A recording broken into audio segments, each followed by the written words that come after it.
आम्ही पुण्याहून वेळेत निघालो होतो, पण मध्ये आम्हाला नोटीसवर काही विचार करावा लागला.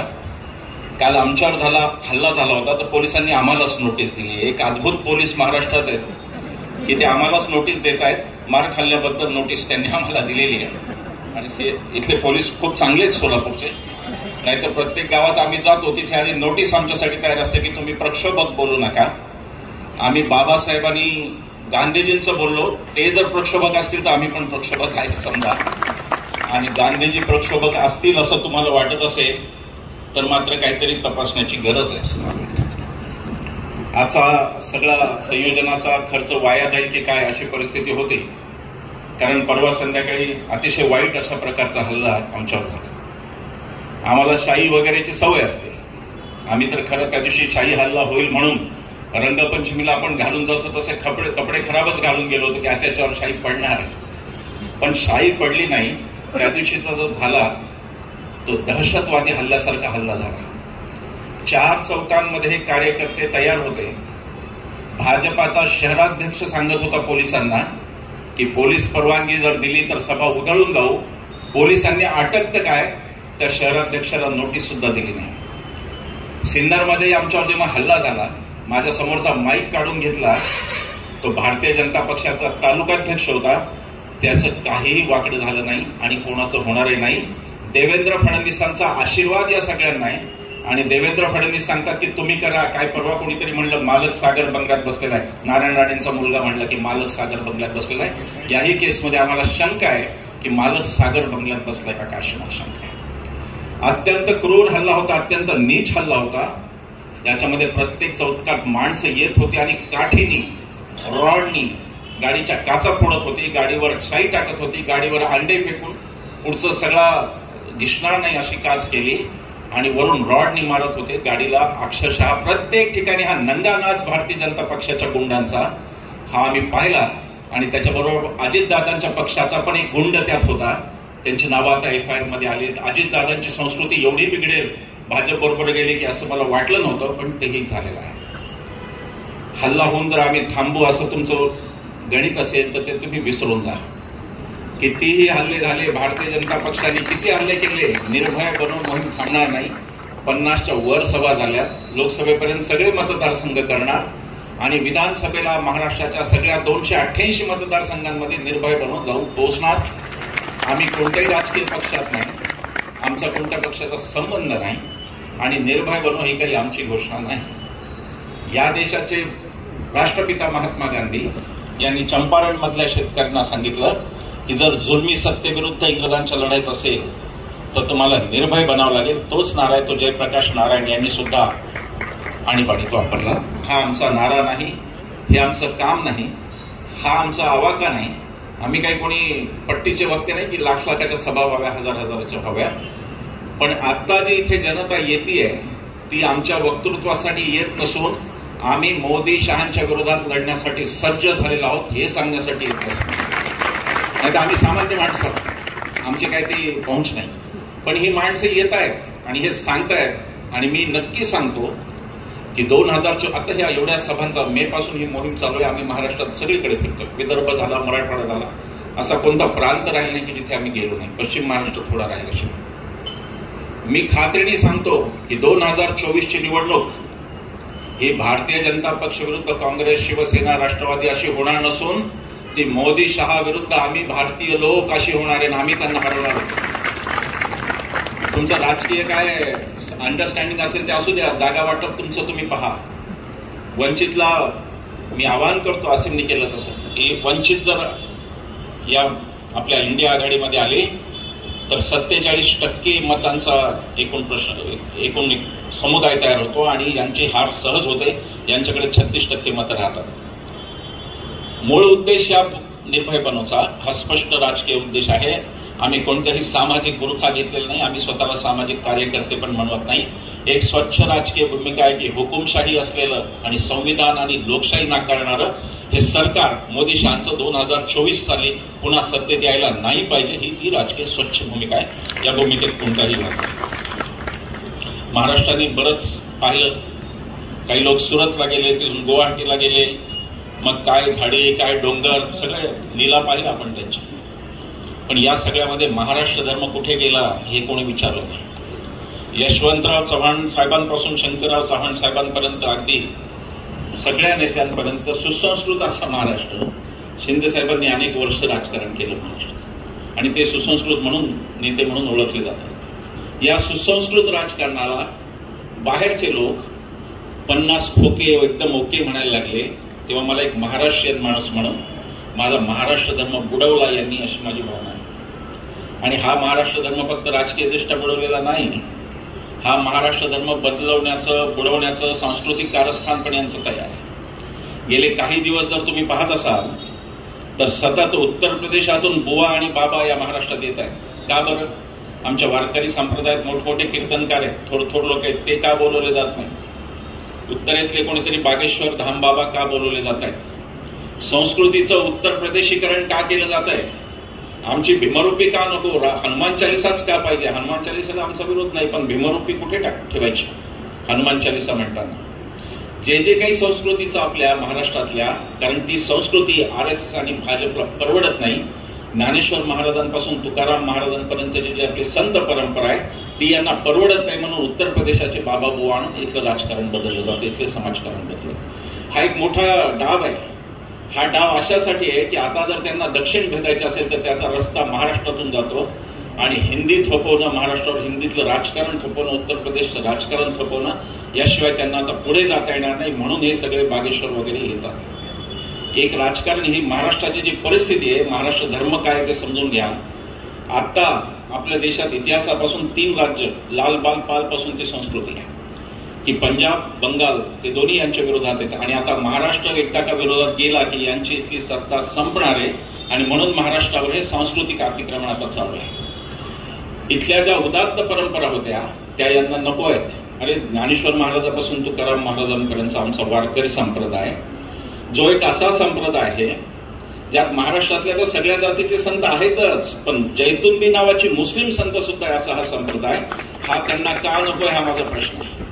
की महाराष्ट्र धर्म बुडवायचा का आहे? फक्त सत्तेचं नाही मी म्हणत. उत्तर प्रदेशचा मला द्वेष नाही. उत्तर प्रदेशने पंडित नेहरूंसारखे नेते दिले, गोविंद वल्लभ पंतांसारखे नेते दिले, ती भूमी आमचीच आहे, ती भारताचीच भूमी. पण उत्तर प्रदेशच्या राजकारणाचं जे भारतीय जनता पक्षाने स्वरूप बदललं, त्याच स्वरूपाचं राजकारण ते महाराष्ट्रात आणू इच्छित आहे.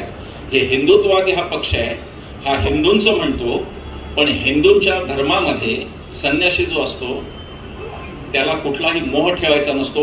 एका संन्याशाला मुख्यमंत्री करून हे हिंदुत्व आपल्याला शिकवतायत. हे ते आपल्याला हिंदुत्व शिकवतायत रामाचं. जय श्रीराम घोषणा. मी या सोलापूरमध्ये घटना घडली, मला फोन आला एक दिवस. ते गृहस्थ एका निवृत्त IAS अधिकाऱ्याचे भाऊ आहेत, ते सोलापूरमध्ये स्थिर झाले, सेटल झाले. त्यांनी मला, आणि हा माणूस काही मुस्लिम वगैरे नाहीये, हा माणूस ब्राह्मण माणूस आहे.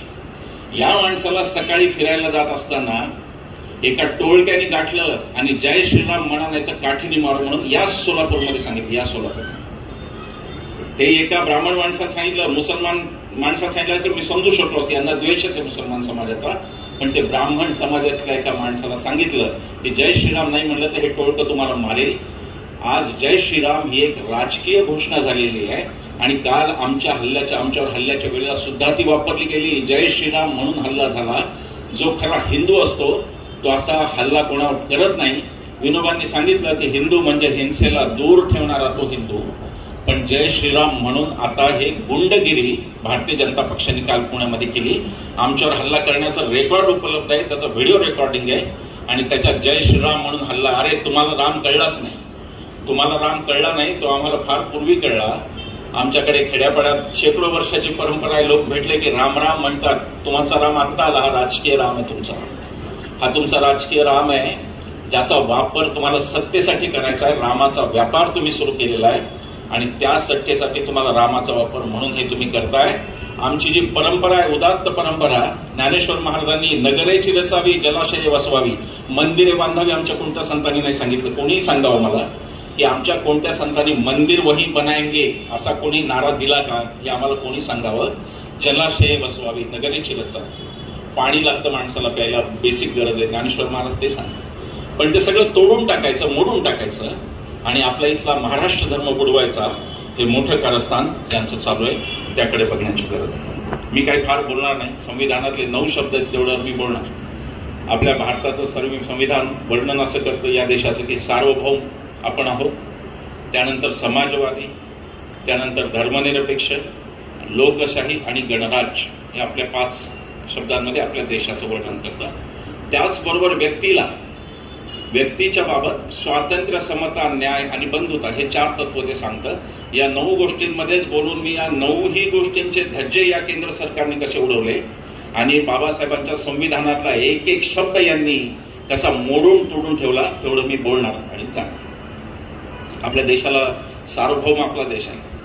ते सार्वभौमत्व हे सांगतात, यांची डिप्लोमसी असते. यांची डिप्लोमसी म्हणजे काय? परराष्ट्रातला माणूस आला की त्याला मिठी मारायची. की भारताला वाटतं काय संबंध सुधारले, यांना मिठी मारण्याचा भयंकर शौक. जे येईल त्याला ते मिठी मार आणि त्याचा प्रचार करतात. परवा ती G20 परिषद झाली. आता खरं म्हणजे ते G20 म्हणजे फक्त हळदी कुंकू आहे. कधी आमच्या घरी कधी तुमच्या घरी, यापेक्षा वेगळे तर शिंदे साहेबांना माहिती आहे त्यांनी ते काही नाही. या देश त्याच्याकडे तो कधी तो यजमान असतो, भिशी लावतात तसं एकमेकांच्या देशात जाऊन येतात, एवढ्याशिवाय काही नाही. पण प्रचार असा केला की मोदीजींनी 20च्या 20 देश खिशात टाकले असा प्रचार केला. अरे या देशात इंदिरा गांधींनी 100 राष्ट्रांची शिखर परिषद घेतली होती, पण तेव्हा एवढा प्रचार केला. 20 देशांचा प्रचार केवढा की जसं काही मोदीमय ते देश झाले आणि मोदी सगळ्याच देशांचे एकदाच पंतप्रधान एकच होतात की काय, इथपर्यंत ती परिस्थिती आपल्याला दिसली. सगळीकडे फुगा फुगवायचा, पण परिस्थिती तशी नाही. चीन आपला विरोधक होता, आता बहुतेक आसपासचे राष्ट्र आपले विरोधक आहेत, मालदीव सकट. नेपाळ आपला हक्काचा मित्र होता, तिथे आता चायनीज भाषा शिकवणं सरकारने सुरू केलं आहे. ही आपली सार्वभौमत्वाची आताची स्थिती आहे की सार्वभौम देश म्हणून आपल्याला शेजारी नाही आणि त्या शेजाऱ्यांच्यावर जे सहकार्याचं वातावरण असं सार्क वगैरे झालं ते आज नाही. दुसरा शब्द येतो समाजवाद. या शब्दाचा त्यांना भयंकर राग आहे. समाजवादाची सुटसुटीत व्याख्या राम मनोहर लोहिया यांनी केली की समाजवाद म्हणजे समता आणि न्याय, बस 2च शब्द. हे म्हणतात की तो शब्द नंतर घुसडला. इंदिरा गांधींनी यांचा आक्षेप आहे, धर्मनिरपेक्षता आणि समाजवाद शब्द नंतर घुसडला. म्हणजे जसं काय गावाच्या चावडीवर कुठल्या तरी घटनेची प्रत ठेवली होती, कोणीतरी घुंगडी घालून रात्रीच्या वेळी आला आणि पटकन घुसून गेला. अरे ते संसदेने ते बहुमताने पास केलेलं आहे, त्याला ते मानत नाही. ते म्हणतात की इंदिरा गांधींनी घुसवला. समजा ती घटना दुरुस्ती झाली नसते, समजा हे 2 शब्द घटनेत आले नसते, तरी घटनेचं बाबासाहेबांच्या मूळ स्वरूप काय हा तर प्रश्न, याच्यावर तर विचार करा. बाबासाहेबांच्या सरनाम्यात समता आणि न्याय दोन्ही आहे. ती समाजवादाचीच तत्व आहेत, ती दुसऱ्या कोणाची तत्व नाही, ती ऑलरेडी समाजवादाची तत्व. धर्मनिरपेक्षता नव्हती म्हणणाऱ्यांनी कलम 25 ते 31चा अभ्यास करावा आणि हा देश बाबासाहेबांनी संविधान लिहिलं त्या दिवशीपासून बाय कॅरेक्टर धर्मनिरपेक्षच देश आहे हे लक्षात घ्यावं. भारतीय राज्यघटनेची खूबी अशी आहे, सुंदरता अशी आहे की भारतीय राज्यघटनेत एकाही धर्माचं अधिकृत म्हणून नाव लिहिलेलं नाही, कोणत्याही धर्माचं नाव लिहिलेलं नाही. भारतीय राज्यघटना व्यक्तीला धर्म स्वातंत्र्य देते, पण धर्माला रस्त्यावर मोकाट स्वातंत्र्य देत नाही. जेव्हा रस्त्यावरचा प्रश्न आहे तिथे ते राज्यघटनेचं राज्य असेल, तिथे आपल्या एक्झिक्युटिव्हचं म्हणजे सरकारचं राज्य असेल हे ती सांगतो. तो त्यांना शब्द नको वाटतो, तो शब्द त्यांना चावतो, कारण समाजवाद हा शब्द आला की अडाणी कसा असा प्रश्न येतो. अडाणींनी सर्व काही व्यापलंय. इथे अनेक जुने समाजवादी साथी मला वाटतं मास्तर आले नाही, नरसय्या अडम मास्तर आले नाही. समाजवादी कम्युनिस्ट सगळे जुने लोक जागतिकीकरणाविरुद्ध 91ला लढले, खाजगीकरण उदारीकरण लढले, पण ती लढाई फार सोपी होती कारण तिथे एक लोकशाही मानणारं सरकार बसलं होतं. आज अर्थव्यवस्थेचं जागतिकीकरण उदारीकरण नाही, आज अर्थव्यवस्थेचं अदानीकरण झालंय आणि त्याला कसं रोखायचं हा तुमच्या माझ्या पुढचा प्रश्न आहे. बंदर असोत की एअरपोर्ट, सगळीकडे अदानीचा 50% आसपास कब्जा झाला. स्वतंत्र रेल्वे रूळ सुद्धा अदानीचे या देशात झाले आणि 24ला जर मोदी निवडून आले तर हे अदानी राष्ट्र झाल्याशिवाय राहणार नाही. हा धोका सांगण्यासाठी आम्ही इथं आलो की 2024ची निवडणूक महत्वाची आहे आणि हे जर अदानी राष्ट्र होऊ द्यायचं नसेल तर तुम्हाला मला लढावं लागेल. समाजवाद का नको यांना? कारण समाजवाद सगळ्यांची काळजी घेतो, यांना मुठभरांची काळजी घ्यायची आहे. एक फक्त विषय कर्जमाफीचा. संसदेमध्ये आपल्या महाराष्ट्राचे गृह अर्थ राज्यमंत्री आहेत कराड म्हणून, भागवत कराड म्हणून, त्यांनी संसदेत असं सांगितलं की 14 लाख कोटीची करमाफी कॉर्पोरेट कंपन्यांना दिली. कॉर्पोरेट कंपन्यांची कोण आहेत, यांचे हितसंबंध काय ते प्रश्न आता विचारू नका, पण 14 लाख करोडची माफी ही कॉर्पोरेट कंपन्यांना दिली असं भागवत कराडांनी सांगितलं. त्याच्यावर एक आरटीआय ऍक्टिव्हिस्ट गुजरातचा गेला आरबीआयकडे. गुजरातमध्ये खूप खरं बोलणारे आरटीआय ऍक्टिव्हिस्ट होते. तो गेला आरटीआय मध्ये आणि रिझर्व्ह बँकेने त्याला सांगितलं की 25 लाख कोटीची माफी दिली. 9 लाख कोटीचा गफला संसद ते रिझर्व्ह बँक एवढ्यामध्येच झाला. 25 लाख कोटीची माफी सांगते रिझर्व्ह बँक, सरकार संसदेत सांगते 14 लाख कोटी. कोण खरं हे समजायला मार्ग नाही, कारण इथं काय खरं कळतच नाही. खरी आकडेवारी कधीही बाहेर येत नाही.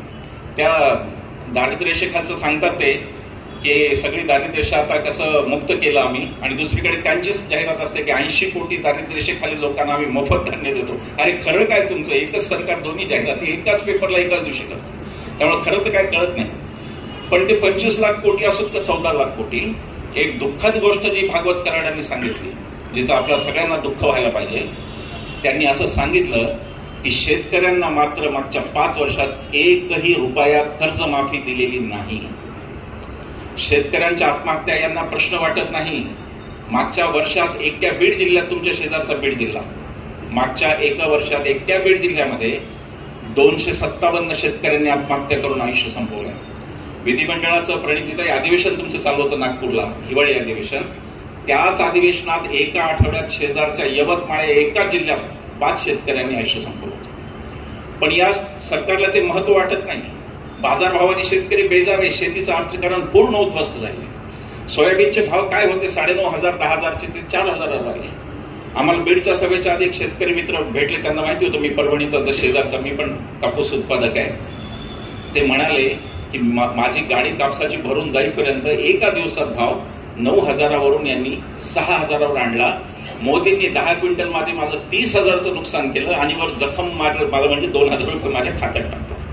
ही आमची परिस्थिती आहे. जे खात्यात पैसे येत आहेत डायरेक्ट बँक ट्रान्सफर, त्याच्या मागे लूट आपल्याला कळत नाही की लूट किती होती, आणि म्हणून ते प्रलोभन म्हणून आपल्या खात्यात येतात. हे आपण लक्षात ठेवलं पाहिजे.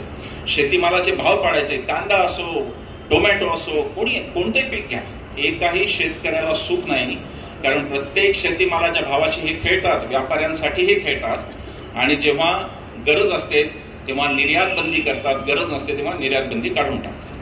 हे सरकार शेतकऱ्यांच्या बाजारभावाशी खेळत आहे आणि म्हणून हे सरकार जाणार आहे. मोदी आणि शहांना शहरी समाज पुण्या मुंबईतला घालवणार नाही, त्यांना ग्रामीण भागातला शेतकरी घालवणार आहे. कारण त्याच्या पोटावर डायरेक्ट त्यांनी थेट पाय दिलेला आहे आणि म्हणून शेतकरी समाज यांना घालवणार आहे, कष्टकरी समाज यांना घालवणार आहे. इंडियन एक्सप्रेसमध्ये परवा पार्थसारथी विश्वास, आमच्या पुण्याचे फार चांगले पत्रकार आहे, त्यांनी एक रिपोर्ट केलाय. तो अत्यंत डोळे उघडणारा रिपोर्ट आहे की आतापर्यंत शेतकऱ्यांच्या आत्महत्या होत्या, आता शेतमजुरांच्या आत्महत्या फार मोठ्या प्रमाणावर सुरू आहेत महाराष्ट्रात. शेतकऱ्यांच्या तर आत्महत्या होतच होत्या, लाखोच्या संख्येने देशभरातल्या झाल्या, पण आता शेतमजुरांच्या आत्महत्या ही गंभीर समस्या झाली आहे. लक्षात ठेवा, शेतमजूर हा सगळ्यात कष्ट करणार आहे की त्याला सगळ्यात कोणत्याही प्रकारचं काम त्याला जमतं, पण तो घटक सुद्धा जर आता आत्महत्या करत असेल तर देशात काय स्थिती आहे हे लक्षात घ्या. यांचं अर्थकारण लक्षात घ्या.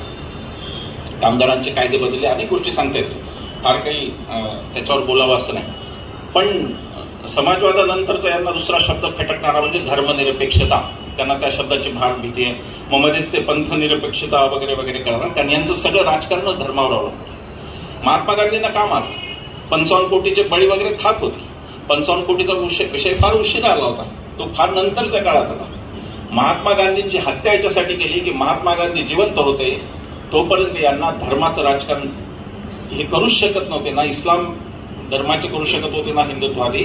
आणि जिनानी त्यांचं घेऊन मोकळे झाले होते पाकिस्तान. पण हिंदुत्ववादी राजकारणात जर सगळ्यात मोठा अडसर कोण होता तर ते महात्मा गांधी होते. म्हणून यांनी गांधीजींना मारलं. 55 कोटी वगैरे सगळ्या बोगस घोषणा आहेत. 55 कोटी खोटे आहे. 55 कोटीची कथा फार नंतर आली. मुळात भारताला स्वातंत्र्य मिळालं त्यावेळेला आपल्या खजिन्यात 300 कोटी रुपये होते, ज्यातले 225 कोटी भारताच्या वाट्याला आले आणि 75 कोटी पाकिस्तानच्या वाट्याला गेले. त्यातही 20 कोटी आपण देऊन बसलो होतो. आणि नेहरू आणि पटेल असं म्हणत होते की बाकीचे द्यायला नको, कारण पाकिस्तान काही अशा आतंकवादी हालचाली करत होता काश्मीरमध्ये. आणि गांधीजींचं फक्त एवढंच म्हणणं होतं की हा जो 55 कोटीचा करार तुम्ही 75 कोटीचा केला, तो करार भारताने स्वतंत्र भारत म्हणून कोणत्या तरी दुसऱ्या राष्ट्राशी केलेला पहिला आंतरराष्ट्रीय करार आहे, आणि तो जर मोडला तर जगभर आपली नाचक्य होईल, एवढंच गांधींचं म्हणणं होतं. 55 कोटीचा मारण्याचा काही संबंध नाही. पण यांची जी विचारधारा तिला गांधीजी परवडले नसते. यांची जी विचारधारा, हिंदू महासभेला मिळणारे खासदार नंबर आश्चर्यकारक आहे. हिंदू महासभेला पहिल्या सार्वत्रिक निवडणुकीत 4 खासदारांचे पद मिळाले, 4 जागी निवडून आले. नंतरच्या निवडणुकीत 2 आले, त्याच्यानंतर निवडणुकीत 1 आले, त्यानंतर 0 आले. सावरकरांच्या हयातीत ही सगळी पडझड झालेली आहे.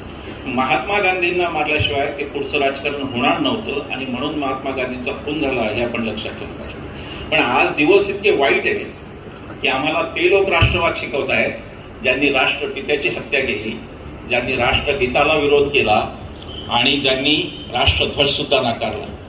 राष्ट्रध्वजाचा ज्या दिवशी आपला 15 ऑगस्टला देश स्वतंत्र झाला, 14 ऑगस्ट रोजी यांच्या ऑर्गनायझर नावाचं यांचं मुखपत्र आहे. त्याच्यामध्ये 14 ऑगस्टला लेख लिहून आला की आम्हाला तिरंगा मान्य नाही, कारण 3 रंग हे हिंदू धर्मात अशुभ समजले जातात आणि म्हणून आम्हाला तिरंगा मान्य नाही. हा लेख आहे. ते आता आपल्याला सांगतायत घर घर तिरंगा, हर घर तिरंगा. आता ते आपल्याला सांगतात अरे आमच्याकडे 42 पासून तिरंगा आहे, चले जाओ आंदोलनापासून आमच्याकडे तिरंगा आहे. तुम्हाला आत्ता नवीन कळला. यांच्या मुख्यालयावर, RSSच्या मुख्यालयावर स्वातंत्र्यानंतर 55 वर्षापर्यंत यांनी तिरंगा फडकवला नव्हता. 2002ला काही लोकांनी आंदोलन केलं आणि तिथं जाऊन तिरंगा फडकवला. त्यानंतर त्यांना तो फडकावा लागला. हे आम्हाला सांगतायत की हर घर तिरंगा, घर घर तिरंगा हे आता आम्हाला सांगतात. तीच गोष्ट राष्ट्रध्वजाची पण आहे आणि तीच गोष्ट राष्ट्रगीताची पण आहे. ते म्हणाले त्यांच्या शाखेमध्ये ते वंदे मातरम म्हणतात. आता ते काय शेवटी शाखेवरच आहे, त्यांना काही ते माहिती असतं, फक्त अफवाच माहिती असतं, तिथं ज्ञान काही नसतं. तर त्यांना हे पण ज्ञान नाही की वंदे मातरम हे काँग्रेसचंच गाणं आहे. काँग्रेसच्या प्रत्येक अधिवेशनात स्वातंत्र्य काळात ते म्हणलं जायचं, हे पण त्यांना माहित नाही. तर माहित नाही ते बरं आहे, निदान ते तरी चांगलं एक गाणं म्हणतात तर म्हणू द्या. ही जी काही देशभक्ती, आता नवीन असीमने त्याचा उल्लेख केला, नवदेशभक्ती, आम्ही सूत्रधार आणि आता नाही तर जा पाकिस्तानचा तो व्हिसा आमचा कित्येक वेळा काढला दोघांचा. 100 वेळा आम्हाला फेसबुकवर म्हणला की जा पाकिस्तान. आम्ही असे म्हणलं ते खरं आहे. काँग्रेस आणि राष्ट्रवादीवर आम्ही कमी टीका केली नाही. तुम्ही निखिल वागळेंचा आजचा सवाल पाहत होता 2011 ते 14, तुम्ही ते पाहिलेले. आम्ही तेव्हाही टीका केली, पण या पक्षांना लोकशाही कळत होती आणि म्हणून यांचा कोणी प्रवक्ता आम्हाला मग जा पाकिस्तानात असं म्हणला नाही. हा तो फरक आहे. लोकशाही कळणारा पक्ष आणि लोकशाही न कळणारा पक्ष यात जर का कोणता फरक आहे तर तो हा फरक आहे. राम मंदिराचं भरपूर मोठं सगळं सेलिब्रेशन आणि सोहळे आपण पाहिले. आमचा राम हा तुमच्या रामासारखा नाही. असे मी सांगितलं, आमचा राम बायकोसह येतो, त्याला बायकोची ॲलर्जी नाही. तो असा धनुष्यबाण ताणलेला उग्र नाही. आमचा सुहास्यवदनी राम आहे. आणि आमचा राम हा गांधीजींचा हे राम मधला राम आहे, ज्याला तुम्ही मारला. नथुराम गोडसे हा चांगला हिंदू नव्हता, तो वाईट हिंदू होता. त्याचं कारण त्यांनी प्रार्थनेला जाणाऱ्या, रामनाम घ्यायला जाणाऱ्या एका हिंदूला मारला. तो जर चांगला हिंदू असता तर कदाचित प्रार्थनेनंतर गांधीजींना मारलं असतं. पण जे गांधीजी रामनाम घ्यायला चालले होते त्यांना नथुरामनी मारून हे सिद्ध केलं की हा चांगला हिंदू नव्हता, देवाचं नाव घेणार असतो. आणि या हिंदुत्वाद्यांचं अजून एक वैशिष्ट्य आहे. महात्मा गांधींपासून ते दाभोलकर पानसरेंपर्यंत हे हिंदूंनाच मारतात. हे अजब दहशतवादी आहेत. म्हणजे काही मुस्लिम दहशतवादी आहेत की ते हिंदूंना मारतात. आता हे उलटे, हे हिंदू ते पुन्हा हिंदूंनाच मारतात. महात्मा गांधींचा खून केला. नथुरामची गोळी बॅरिस्टर जिनांसाठी नव्हती ज्यांनी या देशाची फाळणी केली, त्यांच्यासाठी त्याची गोळी नव्हती, त्याची गोळी महात्मा गांधींसाठी राखली होती. हे सत्तेचं कारण, हे सत्ता कारण आहे. याच्या मागे काही धर्मकारण नाही. पण धर्मकारणाला सत्ता कारण असं चिटकून द्यायचं की लोकांना धर्मकारणात हेच सत्ता कारण आहे असं वाटलं पाहिजे आणि त्यांनी धर्माच्या मागे गेलं पाहिजे. पंतप्रधान स्वतः म्हणाले बजरंगबलीचं नाव घ्या आणि मतदानाचं बटन दाबा. पंतप्रधान म्हणाले. याच गुन्ह्यासाठी बाळासाहेब ठाकरेंना रमेश प्रभूंच्या केसमध्ये 6 वर्ष निवडणूक लढवायला तर काय मतदानाला पण बंदी केली होती. पण निवडणूक आयोगाची हिंमत झाली नाही की ह्या विधानावर पंतप्रधानांवर कारवाई व्हायला पाहिजे होती. त्यांना निवडणूक लढवण्यासाठी, मतदानासाठी अपात्र ठरवायला पाहिजे होतं. आचारसंहितेप्रमाणे धर्माचा प्रचार करता येत नाही, पण ते झालं नाही. आता ही गोष्ट वेगळी की बजरंगबलीनेच यांच्या पक्षाच्या डोक्यात गदा घातली, ती गोष्ट वेगळी. आता राम यांच्या पक्षावर बरोबर बाण चालवून आले 2024ला. याबद्दल आमच्या तरी मनात कोणती शंका नाही, पण हे होत आहे.